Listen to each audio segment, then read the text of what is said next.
Greetings everyone, in today's video I will show you how to do the photo trend on TikTok tutorial. Before we get started, please subscribe our YouTube channel. First of all, open up TikTok, then we press the plus icon in the middle, press upload on the right. To select an image, we click select multiple. We are able to select more than one picture. Now we can choose the pictures we want.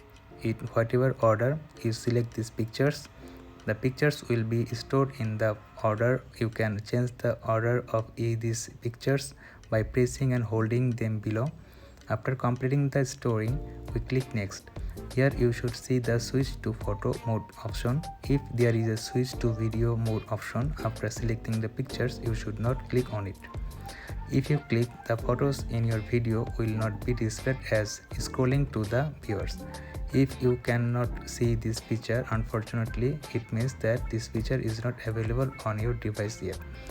There is nothing you can do to fix this problem. If you have another device, you can check whatever that device has this feature. After selecting these pictures, you can publish your video. This is how your video will appear to others. We have to come to the end of the video. I hope this video is helpful to you. This is the video for today. Thanks for watching this.